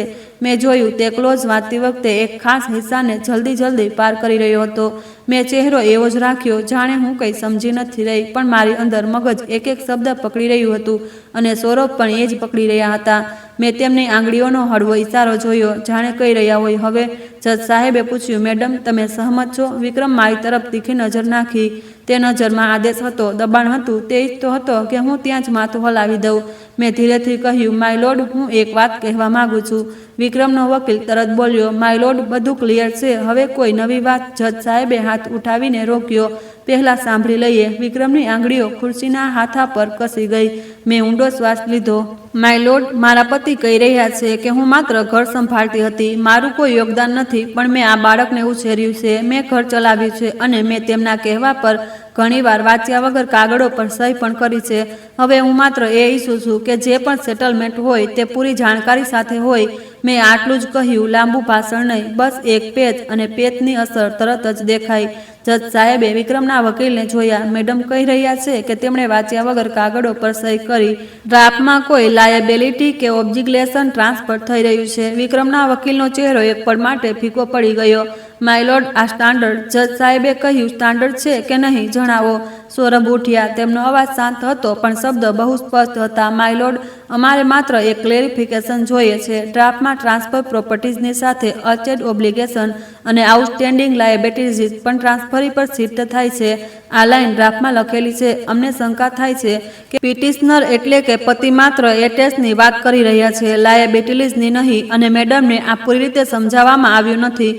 કોર્ટરૂમમાં હળવો ગણગણાટ થયો. વિક્રમના ચહેરા પરથી મુસ્કાન જાણે કોઈએ કપડાની જેમ ખેંચી લીધી. તેણે તરત કહ્યું, આ બધું ટેકનિકલ છે માય લોર્ડ. તેના વકીલ વગર કારણે જજ સાહેબે તેને જોયા. મિસ્ટર વિક્રમ, તમે બેસો. પહેલાં હું દસ્તાવેજ જોઈશ. જજ સાહેબે ડ્રાફ્ટની લાઈન પર આંગળી મૂકી. તેમણે ધીરે ધીરે વાંચ્યું અને પછી તેમણે માથું ઊંચું કરીને પૂછ્યું, અહીં લખ્યું છે કે ટ્રાન્સફર્ડ એટેચ સાથે જોડાયેલી આઉટસ્ટેન્ડિંગ ઓબ્લિગેશન પણ ટ્રાન્સફરી બેર કરશે. તો તમે મેડમને શું આપી રહ્યા છો અને તમે શું લઈ રહ્યા છો? વિક્રમનો વકીલ બોલવા લાગ્યો, માય લોર્ડ, પતિ ઘર અને કાર લઈ રહ્યા છે. જજ સાહેબે પૂછ્યું, અને તે ઘર પર કેટલું લોન છે? વિક્રમના વકીલે ગળું સાફ કર્યું. માય લોર્ડ, તે વિગતો. વિક્રમ વચ્ચે કૂદી પડ્યો. આ જરૂર નથી. તેનો અવાજ મોટો હતો. કોર્ટરૂમની હવામાં પહેલીવાર તેનું નિયંત્રણ તૂટતું દેખાયું. જજ સાહેબે ચહેરો સખત થઈ ગયો. જરૂરી છે? તમે સેટલમેન્ટ કરી રહ્યા છો. કોર્ટ બ્લાઇન્ડ સિગ્નેચર નથી કરાવતી. કેટલું લોન છે? વિક્રમે પોતાના વકીલ તરફ જોયું, જાણે કહી રહ્યો હોય, બોલો. પણ વકીલની આંખોમાં હવે ગભરાટ હતો. સૌરભે એક અલગ ફાઇલ ખોલી. તેમણે કહ્યું, માય લોર્ડ, અમારી પાસે કેટલાક બેંક નોટિસ અને સ્ટેટમેન્ટની કોપી છે જે મેડમને જૂના ઇમેલ્સમાંથી મળી.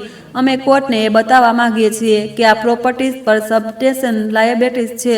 તેમણે પેપર આગળ વધાર્યા. મેં જજ સાહેબની આંખોમાં બદલાવ જોયો. તેઓ હવે વાર્તા નહીં, સત્ય જોઈ રહ્યા હતા. વિક્રમનો ચહેરો પથ્થર જેવો થઈ ગયો. તેણે ધીમેથી કહ્યું, આ જૂઠ છે. પણ તેના અવાજમાં ભરોસો નહોતો, માત્ર ડર હતો. જજ સાહેબે પેપર ફેરવ્યા. તેમણે પૂછ્યું, મિસ્ટર વિક્રમ, તમે એ સ્ટેટ માગી રહ્યા છો, પણ લાયબિલિટીઝ ડિસ્ક્લોઝ કેમ નથી કરી રહ્યા? વિક્રમે ગુસ્સામાં કહ્યું, હું ડિસ્ક્લોઝ કરું કે ના કરું, આ મારો. જજ સાહેબે ટોકી દીધું, આ અદાલત છે. અહીં મારો અને તારો નથી ચાલતું. અહીં ફ્લેટ ચાલે છે. વિક્રમના વકીલે ધીરેથી કહ્યું, માય લોર્ડ, અમે ડિટેલ્સ પછી. જજ સાહેબે કહ્યું, ના, આજે નહીં તો સેટલમેન્ટ નહીં, અને જો કન્સીલમેન્ટ છે તો તેની અસર કસ્ટડી અને ક્રેડિબિલિટી પર પડશે. તે એક લાઈને વિક્રમને જાણે જમીન પરથી પાડી દીધો. Custody, credibility. હવે તેના ખેલની ભાષા બદલાઈ ચૂકી હતી. વિક્રમે મારી તરફ જોયું. તેની આંખોમાં પહેલીવાર તે સવાલ હતો જે તેણે ક્યારેય પૂછ્યો નહોતો. તે આ કેવી રીતે કર્યું? મેં નજર ન મિલાવી. હું બસ શાંત રહી, કારણ કે મારા જ માટે આ જીત ચીસ પાડવાની વસ્તુ નહોતી, બસ આ બચવાની વસ્તુ હતી. જજ સાહેબે એક પળ રોકાઈને કહ્યું, મિસ્ટર વિક્રમ, તમે તમારી પત્ની પાસેથી બધું જ લેવા માંગો છો, પણ આ બધું જો કરજ અને ઓબ્લિગેશન સાથે છે તો તમે પોતે તેને ઉપાડવા પણ તૈયાર રહો. વિક્રમના મોઢામાંથી શબ્દ ન નીકળ્યો. તે બસ પોતાની સીટ પર હલ્યો. તેના વકીલે ફરી કોશિશ કરી, માય લોર્ડ, અમે સેટલમેન્ટ રિવાઇઝ. જજ સાહેબે કહ્યું, રિવાઇઝ કરો અને પૂરી ડિસ્ક્લોઝર આપો. અને મેડમ, તમે કોઈ પણ દસ્તાવેજ પર સમજ્યા વગર સહી નહીં કરો. કોર્ટ આ સુનિશ્ચિત કરશે. તેમણે મારી તરફ જોયું. તેમનો અવાજ હવે થોડો નરમ હતો.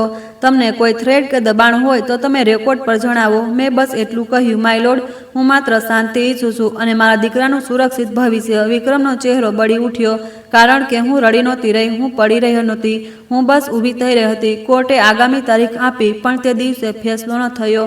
છતાં પણ તે દિવસે બધું જ બદલાઈ ગયું, કારણ કે કોર્ટમાંથી બહાર નીકળતા જ વિક્રમની દુનિયામાં તિરાડ પડી ચૂકી હતી. તે કોરિડોરમાં તે ચાલી રહ્યો હતો. તેના વકીલ તેની પાછળ તેને સમજાવી રહ્યો હતો. અમે હેન્ડલ કરી લઈશું, બસ અત્યારે શાંત. વિક્રમ અચાનક રોકાયો અને ફૂસફૂસ્યો, તમે કહ્યું હતું આ આસાન હશે. તેનો વકીલ બોલ્યો, તે ડોક્યુમેન્ટ્સ. વિક્રમે દાંત પીસીને કહ્યું, તે ડોક્યુમેન્ટ્સ ક્યાંથી આવ્યા? વકીલે કંઈ ન કહ્યું અને વિક્રમની નજર સીધી મારા ઉપર આવી, જાણે તે જવાબ મારી પાસેથી જ ખેંચી લેવા માંગતો હોય. તે મારી પાસે આવ્યો. તેણે ધીરેથી કહ્યું, તે મારી પીઠમાં છરો ભૂંક્યો. મેં પહેલીવાર બહુ સાફ અવાજમાં કહ્યું, મેં સત્ય બોલ્યું. તેણે કહ્યું, તે આ બધું છુપાવીને રાખ્યું? મેં કહ્યું, જેમ તે તારા કરજ છુપાવ્યા. વિક્રમના ચહેરા પર એક પળ માટે એવી ચોટ આવી જાણે તે તેનું મોહરું ખેંચી લીધું હોય. તેણે અવાજ ઊંચો કર્યો, તને સમજ નથી આ બધું બિઝનેસ. સૌરભે વચ્ચે કહ્યું, હવે કોર્ટમાં વાત થશે. વિક્રમનો હાથ ઉપડ્યો જાણે તે કંઈ કહે, પછી તેણે પોતાને રોક્યો. તે જાણી ગયો હતો કે હવે દરેક હરકત રેકોર્ડ બની શકે છે અને જ્યારે એક માણસ પહેલીવાર પોતાની જાતને રોકે એ જ તેની અસલી હાર હોય છે. ઘરે પાછા ફરતી વખતે વિક્રમ ચૂપ હતો. આ એ જ માણસ હતો જે સવારે રસ્તામાં સતત બોલી રહ્યો હતો. હવે તેની ખામોશી બહુ ભારે હતી. તેણે કારની સ્ટીરિંગને એટલી કસીને પકડી હતી જાણે તેને ડર હોય કે નિયંત્રણ હાથમાંથી નીકળી જશે, અને સત્ય એ જ હતું, નિયંત્રણ નીકળી ચૂક્યું હતું. ઘરે પહોંચતા જ માયાદેવીએ પૂછ્યું, શું થયું? વિક્રમે અકળાઈને કહ્યું, કંઈ નહીં. માયાદેવીએ મારી તરફ જોયું, વહુ તે શું કર્યું? મેં બહુ શાંત સ્વરમાં કહ્યું, માજી, મેં બસ મારા વકીલની સલાહ લીધી. તેમના ચહેરા પર ગુસ્સો આવ્યો. તે કોર્ટમાં ઘરની વાત ઉછાળી દીધી. મેં કહ્યું, ઘરની વાત ઘરમાં જ છુપાવવામાં આવી હતી માજી. મેં બસ કાગળ વાંચ્યા. તે ઠીટકી ગયા. કાગળ વાંચ્યા? તેમના માટે આ વાત બહુ જ મોટી હતી, કારણ કે ઘણા ઘરોમાં વહુનું વાંચવું પણ ત્યાં સુધી ઠીક છે જ્યાં સુધી તે સવાલ ના બની જાય. વિક્રમે અચાનક કહ્યું, આરવ ક્યાં છે? મેં કહ્યું, સ્કૂલથી આવી ગયો, હોમવર્ક કરી રહ્યો છે. વિક્રમ સીધો તેના રૂમ તરફ ગયો. મારા દિલની ધડકન તેજ થઈ, કારણ કે હું જાણતી હતી જ્યારે માણસ હારે તે અવારનવાર નબળા પર ગુસ્સો કાઢે છે, અને આરવ સૌથી નબળો નહીં, સૌથી માસૂમ હતો. હું તરત પાછળ ગઈ. વિક્રમે આરવને જોયો અને બહુ મીઠા અવાજમાં કહ્યું, બેટા, મમ્માએ આજે પાપાને બહુ હેરાન કર્યા. આરવે મારી તરફ જોયું. તેની આંખો સવાલથી ભરાઈ ગઈ. મેં ધીમેથી કહ્યું, આરવ, તું હોમવર્ક કર. વિક્રમે ફરી કહ્યું, જો બેટા, પાપા તને હંમેશા પોતાની પાસે રાખશે, કોઈ તને અલગ નહીં કરે. આ પ્રેમ નહોતો, આ ઘોષણા હતી. મારી અંદર આગ ઉઠી, પણ મેં પોતાને રોકી લીધી. મેં સૌરભની વાત યાદ કરી, બાળકને વચ્ચે ના લાવો. મેં બસ એટલું કહ્યું, વિક્રમ, બાળકને વચ્ચે ન લાવો. મારો અવાજ પહેલીવાર એટલો સ્થિર હતો કે રૂમની હવા પણ થંભી ગઈ. વિક્રમે મારી તરફ જોયું, પછી તેણે ઝટકાથી કહ્યું, તને લાગે છે તું જીતી ગઈ? મેં કહ્યું, હું જીતવા નથી આવી, હું બચવા આવી છું. વિક્રમ હસ્યો, પણ હસી ખોખલી હતી. બચવા આવી છો? હવે જો તું કેવી રીતે બચે છે. તે બહાર ચાલ્યો ગયો. દરવાજો જોરથી બંધ ન કર્યો, બસ ધીરેથી બંધ કર્યો, જાણે તે પોતાને સંભાળી રહ્યો હોય. અને આ જ સૌથી ડરામણું હતું. તે રાત્રે મારો ફોન વાગ્યો. એક અજાણ્યો નંબર. મેં ઉપાડ્યો. સામેથી એક છોકરીનો અવાજ, તમે અનામિકા છો? મેં કહ્યું, હા. તેને થોડીવાર ચૂપ રહીને કહ્યું, હું રિયા. મારું દિલ એક સેકન્ડ માટે અટકી ગયું. રિયા? વિક્રમના ફોનની પરફ્યુમવાળી સુગંધનો જવાબ. મેં મારો અવાજ શાંત રાખ્યો. કહો. રિયાએ કહ્યું, હું તમને સમજાવવા માટે નહીં, બતાવવા માટે કોલ કરી રહી છું. વિક્રમે મને કહ્યું હતું કે તમે લોકો એમિકબલી અલગ થઈ રહ્યા છો. આજે તેણે મને કોર્ટની બહાર ફોન કર્યો. તે બૂમો પાડી રહ્યો હતો, કહી રહ્યો હતો, બધું જ ઉલટું થઈ ગયું. તેના અવાજમાં ગભરાટ હતો. મેં પૂછ્યું, તમે કેમ કોલ કરી રહ્યા છો? રિયાએ કહ્યું, કારણ કે હું નથી ઈચ્છતી કે હું કોઈના ઘર તૂટવાનું કારણ બનું. અને તેણે મને જણાવ્યું કે તેના ઉપર કેટલા લોન છે. હું ડરી ગઈ. મેં તેને પૂછ્યું, તે મને કેમ ન જણાવ્યું? તે બોલ્યો, આ બધું હેન્ડલ થઈ જશે, પણ મને નથી લાગતું આ હેન્ડલ થશે. મેં એક પળ આંખો બંધ કરી. કેટલું વિચિત્ર છે. જે સત્ય હું વર્ષોમાં પકડી શકી તે તેને નવી છોકરીએ એક દિવસમાં ડરાવવા લાગ્યું, કારણ કે ડર હંમેશા સત્યની આવે છે. રિયાએ આગળ કહ્યું, હું બસ એટલું કહેવા માંગુ છું કે તે તમને બહુ મેન્યુપ્યુલેટ કરી રહ્યા છે અને તે પૈસાની વાતમાં બહુ જૂઠ બોલે છે. મેં કહ્યું, હું જાણું છું. મારા અવાજમાં કોઈ જીત નહોતી, બસ થાક હતો. રિયાએ કહ્યું, હું તેનાથી દૂર જઈ રહી છું. તેણે ફોન કાપી નાખ્યો. મેં ફોન નીચે મૂક્યો. મારા હાથ ન ધ્રુજ્યા. મારી અંદર બસ એક ખાલીપણું હતું, કારણ કે કોઈ ત્રીજાનું હતું મારા માટે ખુશી નથી લાવતું. મારા માટે બસ એ મહત્વનું હતું કે મારા બાળકનું ભવિષ્ય સુરક્ષિત હોય. આગામી થોડા દિવસોમાં વિક્રમનું વર્તન બદલાઈ ગયું. હવે તે પહેલાંની જેમ આદેશ નહોતો આપતો. તે સોદાબાજી કરતો હતો. ક્યારેક કહેતો, ચલો ઘર તું રાખી લે, બસ કાર આપી દે. ક્યારેક કહેતો, ઠીક છે, હું આરવને તારી પાસે રહેવા દઈશ, બસ તું આ લોયાબેટલીસ વાળી વાત કોર્ટમાં ન ઉઠાવતી. તેનો અસલી ચહેરો સામે આવી ગયો હતો. હવે તેની ઇજ્જતની ચિંતા નહોતી, તેને ભૂગતાનની ચિંતા હતી. અને જ્યારે માણસ ઇજ્જત છોડીને ભૂગતાન પર આવી જાય છે, સમજી લો તેનો અહંકાર તૂટી ચૂક્યો છે. માયાદેવીએ એક દિવસ મને રસોડામાં રોકી. તેમનો અવાજ ધીમો હતો, જાણે સોસાયટીની દિવાલોથી પણ ડરતી હોય. વહુ, આ બધું એટલું મોટું કરત છે. મેં ચમચી મૂકી દીધી. મેં કહ્યું, માજી, મને પણ પૂરી તસવીર નથી ખબર, પણ એટલું ખબર છે કે બધું એટલું ચમકદાર નહોતું. તે ખુરશી પર બેસી ગઈ. તેમનો ચહેરો પહેલીવાર ઉંમરલાયક લાગી રહ્યો હતો. વિક્રમને અમને કંઈ ન જણાવ્યું. મેં કહ્યું, તેને મને પણ ન જણાવ્યું. માયાદેવીએ ધીરેથી કહ્યું, પણ તે કોર્ટમાં, તે અમને બધાની સામે. તેમની વાત અધૂરી રહી ગઈ. મેં કહ્યું, માજી, હું તમારી સામે નહોતી ગઈ. હું મારા બાળકની સામે ઊભી હતી. તે પળે તેમના ચહેરા પર એક વિચિત્ર ભાવ આવ્યો, ગુસ્સો પણ, શરમ પણ, અને ક્યાંક બહુ અંદર ડર પણ, કારણ કે તેમને અહેસાસ થઈ ગયો હતો કે દીકરાનું સત્ય તેમની પૂજાની માળાથી નથી બદલી શકતું. ફાઇનલ સુનાવણીની તારીખ આવી. આ વખતે વિક્રમનો ચહેરો અલગ હતો. તે સૂટમાં હતો, પણ અંદરથી વિખરાયેલો. તેના ખભા થોડા ઝૂકેલા હતા. તેની આંખોમાં રાતોની ઊંઘ ગાયબ હતી. તે હવે જીતવા નહોતો આવ્યો, તે નુકસાન ઓછું કરવા આવ્યો હતો. અને ફરક બહુ મોટો હોય છે. કોર્ટરૂમમાં ફરી એ જ પ્રક્રિયા. જજ સાહેબે પૂછ્યું, શું રિવાઇઝ સેટલમેન્ટ આવ્યું? વિક્રમના વકીલે બહુ વિનમ્ર અવાજમાં કહ્યું, માય લોર્ડ, અમે રિવાઇઝ ટર્મ તૈયાર કરી છે અને અમે બધી લાયાબિલિટીઝનું ડિસ્ક્લોઝર પણ આપીશું. તે વિનમ્રતામાં હારની ગંધ હતી. જજ સાહેબે સૌરભ તરફ જોયું. મિસ્ટર કપૂર, સૌરભે કહ્યું, માય લોર્ડ, અમે રિઝનેબલ ટર્મ્સ ઈચ્છીએ છીએ. મેડમ ક્યારેય અનફેર કંઈ નથી માગ્યું. તે માત્ર કસ્ટડી અને સ્ટેબિલિટી ઈચ્છે છે, અને એ સુનિશ્ચિત કરવા ઈચ્છે છે કે જે પણ ટ્રાન્સફર થાય તે ઇન્ફોર્મ્ડ હોય. જજ સાહેબે માથું હલાવ્યું. તેમણે મારી તરફ જોયું. મેડમ, તમે શું ઈચ્છો છો? મારા દિલમાં આરવનો ચહેરો આવ્યો. મેં કહ્યું, માય લોર્ડ, હું ઈચ્છું છું કે મારો દીકરો મારી સાથે રહે અને પિતાને મળવાનો હક મળે, પણ બાળકને ધમકી કે મેન્યુપ્યુલેશન દૂર રાખવામાં આવે. હું કોઈના પૈસા નથી ઈચ્છતી. હું બસ મારું અને મારા બાળકનું સન્માન ઈચ્છું છું. કોર્ટરૂમમાં થોડી સેકન્ડ માટે બિલકુલ શાંતિ થઈ ગઈ. વિક્રમે મારી તરફ જોયું. તેની આંખોમાં એક પળ માટે કંઈક એવું હતું જે મેં પહેલાં ક્યારેય જોયું નહોતું. કદાચ પસ્તાવો કે ગુસ્સો, કદાચ બંને. જજ સાહેબે કહ્યું, ઠીક છે, નીચે મુજબની શરતો. તેમણે શરતો જણાવી. હું બધું કાન લગાવીને સાંભળતી રહી. કસ્ટડીનો પ્રાઇમરી હિસ્સો મારી પાસે. વિક્રમને વિઝિટેશન એલાઉન્સની વાતો, ફેક્ટ્સના હિસાબથી અને લાયબિલિટીઝનું પૂરું ડિસ્ક્લોઝર. તેમના અવાજમાં કોઈ ભાવના નહોતી, પણ ન્યાયની ઠંડક હતી. અને મને એ જ જોઈતું હતું. મને કોઈનો બદલો નહોતો જોઈતો. મને એક સુરક્ષિત રસ્તો જોઈતો હતો. વિક્રમના વકીલે સહી માટે કાગળ આગળ વધાર્યા. આ વખતે વિક્રમના હાથ ધ્રુજી રહ્યા હતા. તેને યાદ હશે કેવી રીતે તેણે ઈચ્છ્યું હતું કે મારા હાથ ધ્રુજે. આજે તેના હાથ ધ્રુજી રહ્યા હતા. તેણે પેન ઉપાડી. તેની આંગળીઓ ઠીટકી. તેણે એક પળ મારી તરફ જોયું. મેં તેને ન જોયો. મેં બસ મારા શ્વાસને સ્થિર રાખ્યો. વિક્રમે સહી કરી. પછી મારો વારો આવ્યો. મેં કાગળ વાંચ્યા, ધીરેથી એક એક લાઈન, અને પછી સહી કરી. મારી સહી કોઈ હારની મોહર નહોતી. મારી સહી મારી આઝાદીનો પહેલો અક્ષર હતો. કોર્ટની બહાર નીકળતા જ મને હવા અલગ લાગી, જાણે કોઈએ ગળા પરથી દોરડું હટાવ્યું હોય. વિક્રમ મારી પાસે આવ્યો. તેણે ધીમેથી કહ્યું, તું ખુશ છે?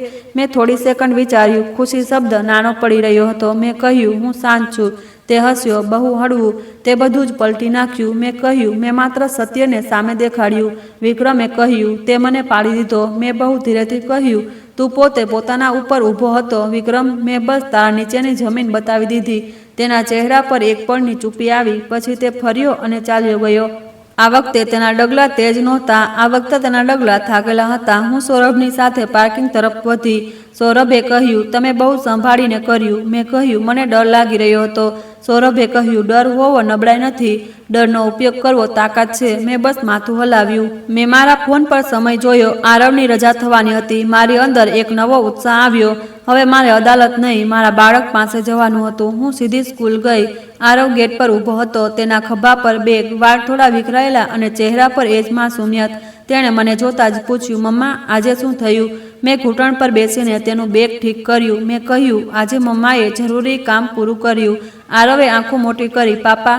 મેં કહ્યું, પાપા પણ તારા પાપા રહેશે, પણ તું મારી સાથે રહીશ અને તું ડરીશ નહીં. આરવે ધીમેથી કહ્યું, તમે રડ્યા? મેં સ્મિત આપી દીધું. ના બેટા, આજે મમ્માએ રડવાની જગ્યાએ શ્વાસ લીધો. આરવે મને ગળે લગાવી લીધી. તેના નાના હાથોમાં એટલો ભરોસો હતો કે મારી આંખો ભીની થઈ ગઈ. પણ આંસુ પડવા ન દીધા, કારણ કે આજે આંસુ દુઃખના નહોતા. આજે આંસુ રાહતના હતા. ઘરે પાછા ફરીને મેં સૌથી પહેલાં એ જ વસ્તુ કરી જે મેં કેટલાય મહિનાઓથી નહોતી કરી. મેં બારી ખોલી. પૂરી હવા અંદર આવી. તડકો અંદર આવ્યો અને મારા મનમાં પણ જાણે એક બારી ખુલી ગઈ. માયાદેવી રૂમમાંથી બહાર આવ્યા. તેમણે મને જોઈ. તેમની આંખો હવે પણ કઠોર હતી, પણ તેમાં પહેલાં જેવો અધિકાર નહોતો. તેમણે બસ એટલું કહ્યું, આરવનું ધ્યાન રાખજે. મેં કહ્યું, હું હંમેશાથી રાખતી આવીશું માજી. તે કંઈક બોલવા માંગતા હતા પણ ચૂપ થઈ ગઈ. ક્યારેક ક્યારેક ચૂપી પણ એક સ્વીકાર હોય છે. રાત્રે જ્યારે આરવ સૂઈ ગયો, હું એકલી બેઠી. ટેબલ પર એ જ ફોલ્ડર હતું, એ જ કાગળ, એ જ તારીખો. મેં તેને બંધ કર્યું અને કબાટમાં મૂકી દીધું અને પછી મેં મારી જાતને એક સવાલ પૂછ્યો, શું હું બદલાઈ ગઈ? હા, હું બદલાઈ ગઈ, પણ હું પથ્થર ન બની. હું બસ મજબૂત બની. કારણ કે મજબૂત હોવાનો અર્થ એ નથી કે દિલ કઠોર થઈ જાય.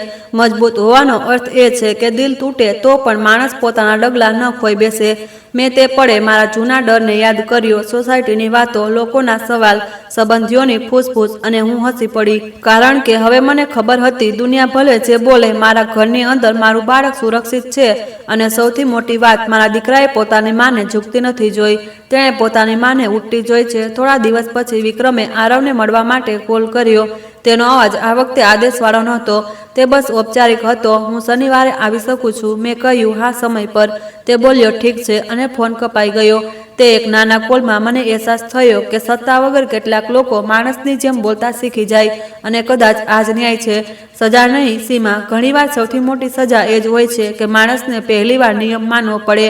આ સમય વીતવા લાગ્યો. મેં મારા નાના નાના કામ ફરી શરૂ કર્યા. ટ્યુશન, ઓનલાઈન કામ, આરવનો ક્લાસ, તેની હોબી, અને સૌથી જરૂરી, મેં મારી જાતને ફરીથી ઓળખવાનું શરૂ કર્યું. ક્યારેક ક્યારેક સવારે ચા બનાવતા હું મારી જાતને કહેતી, અનામિકા, તે દિવસે કોર્ટમાં અવાજ નહોતો ઉઠાવ્યો, તે બસ સત્ય રાખ્યું હતું. અને સત્યની સામે સૌથી મોટો અહંકાર પણ મોડો વહેલો ઝૂકી જાય છે. અને હવે, જો તમે અહીં સુધી મારી વાર્તા સાંભળી રહ્યા છો, તો હું તમને એક વાત પૂછવા માંગુ છું. શું તમારી જિંદગીમાં ક્યારેય કોઈએ તમને નબળા સમજીને દબાવવાની કોશિશ કરી છે? શું ક્યારેય કોઈએ તમારા હિસ્સાનું સન્માન તમારાથી છીનવાની કોશિશ કરી છે? જો હા, તો યાદ રાખો, તમારી પાસે હંમેશા એક તાકાત હોય છે, તમારું સત્ય, તમારું ધૈર્ય, અને યોગ્ય સમયે લીધેલો યોગ્ય નિર્ણય. જો તમે આવી જ અસલી જિંદગીથી પ્રેરિત, ટ્વિસ્ટવાળી, દિલને પકડી લેતી વાર્તાઓ સાંભળવા માંગતા હો, તો વિડીયોને લાઇક કરો, ચેનલને સબસ્ક્રાઇબ કરો અને બેલ આઇકન ઓન કરી દો, જેથી આવનારી અપડેટ સૌથી પહેલા તમને મળે. ધન્યવાદ.